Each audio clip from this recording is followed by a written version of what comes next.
কবিতা গোপন ইনবক্স, কবি উজ্জ্বল দাস। কিছু কথা শুধু ইনবক্সের দেয়ালেই থেকে যায়, যেগুলো কখনো গোপন কুঠুরি থেকে সূর্যের আলো দেখতে পায় না।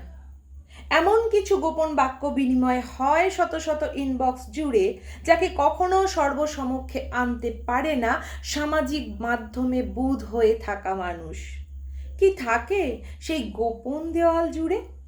দেখলে শুরুতেই ভাবলে পরকীয়া, তাই তো? হয়তো হ্যাঁ, কিংবা না, কিংবা একটা হাড় হিম করা মৃত্যু রহস্য, কিংবা ধরো একজন প্রত্যক্ষদর্শীর গোপন জবানবন্দি, কিংবা একটা নোনা ধরা মনকে যত্ন করে টুকরো করার গল্প, নতুবা একটা বেশ মাখো মাখো প্রেম, না হয় একটা মুখ থুবড়ে পড়া ভালোবাসার উপন্যাস, হয়তোবা একটা শান্ত স্বভাবের আড়ালে লুকিয়ে থাকা উচ্ছ্বসিত গোপন ভালোবাসা, শুরু অথবা শেষের একটা বস্তা পচা অনুভূতির উপাখ্যান মাত্র। নতুবা সবটাই ভুল। কে বলতে পারে সেই গোপন দেওয়াল জুড়ে লেখা হয় বদনাম? হয়তো তোমায় নিয়েই, কিংবা কোনো গোপন লাম্পটের দাপুটে টানা পড়েন। তুমি হয়তো তখনও মিষ্টি করে বলছো ভালোবাসি তোমায়।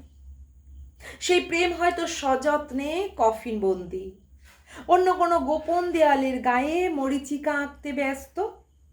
হায় রে বিধাতা, কি লিখছো রোজ! গোটা প্ল্যানেট জুড়ে উঠছে ইনবক্সের ঝড়। কে কখন কার আবেগকে হত্যা করছে, কে কখন বাতলে দিচ্ছে ভাঙা গড়ার গোপন কৌশল। তুমি হয়তো রাস্তায় জেব্রা ক্রসিংয়ের পাশে দাঁড়িয়ে, কেউ হয়তো তুলসী তলায় সন্ধে দিচ্ছে, কেউ বা ভিড় বাসের হাতল ধরে দাঁড়িয়ে, কেউ বা সদ্য ঢালা লাল তরলে চুমুক দিয়েছে মাত্র, নতুবা নিকোটিনের শেষ সুখটানে মত্ত কোনো এক যুবতীর ঠোঁট, কিংবা ভেনিজুয়েলার নামকরা পতিতালয়ে অনবরত ফেলে চলা দীর্ঘশ্বাস, অথবা নামখানা থেকে নষ্ট হওয়া যুবতীর আক্ষেপ।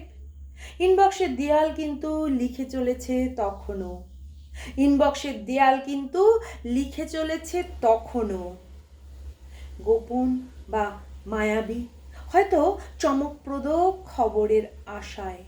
কে জানে বিষয়বস্তু তুমিই কিনা?